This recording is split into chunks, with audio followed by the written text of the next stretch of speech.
আসসালামু আলাইকুম ভিউয়ার্স, কেমন আছেন সবাই? সবাই অনেক অনেক ভালো আছেন, সুস্থ আছেন এবং নিরাপদ আছেন। ভিউয়ার্স, আজকের বিষয় মহিলাদের ওভারিয়ান সিস্ট নিয়ে। যে সমস্ত মহিলাদের ওভারিয়ান সিস্ট হয়ে থাকে এবং এর সাথে অনেক মহিলাদের ঘন ঘন প্রস্রাবের সমস্যা দেখা দেয় এবং তলপেটে ব্যথা হয়ে থাকে এবং আরও অন্যান্য সমস্যা দেখা দিতে পারে।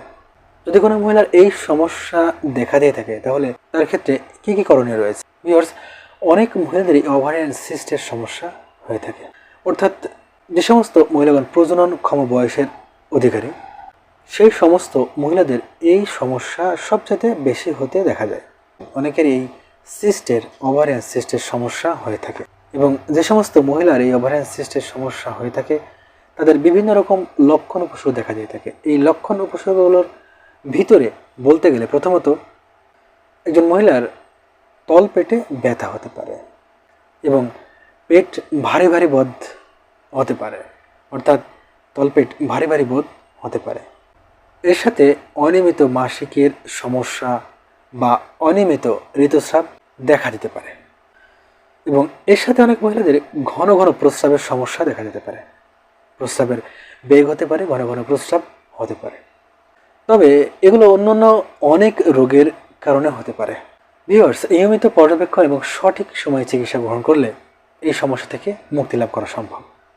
যদি কোনো মহিলার এই সমস্যা দেখা দিয়ে থাকে, অর্থাৎ তাদের মাসিকের সমস্যা, অনিয়মিত মাসিক বা ঋতুচক্রের সমস্যা দেখা দেয়, তলপেটে ব্যথা হয়, তলপেট ভারী ভারী বা চাপ চাপ অনুভূত হয় এবং এর সাথে ব্যথার তীব্রতা বেড়ে যেতে থাকে, জ্বর আসে এবং বমি বমি ভাব বা বমি হওয়া, মাথা ব্যথা করা, এছাড়া অন্যান্য লক্ষণ বা উপসর্গ দেখা দিয়ে থাকে এবং যদি বৃদ্ধি পেতে থাকে, বাড়তে থাকে, তাহলে অবশ্যই একজন চিকিৎসকের শরণাপন্ন হতে হবে এবং চিকিৎসা গ্রহণ করার চেষ্টা করতে হবে। সঠিক সময়ে চিকিৎসা গ্রহণ করলে এবং কিছু নিয়মকানুন মেনে চললে এই সমস্যা থেকে অনেকাংশেই দূরে থাকা সম্ভব, এই সমস্যা দূর করা সম্ভব। ভিউয়ার্স, ভালো থাকবেন, সুস্থ থাকবেন এবং নিরাপদে থাকবেন। আইন হোমিও ক্লিনিকের চ্যানেলটির সাথেই থাকবেন এবং চ্যানেলটিকে অবশ্যই সাবস্ক্রাইব করে রাখবেন। আজকে এই পর্যন্তই, দেখা হবে অন্য কোনো নতুন একটি ভিডিওতে।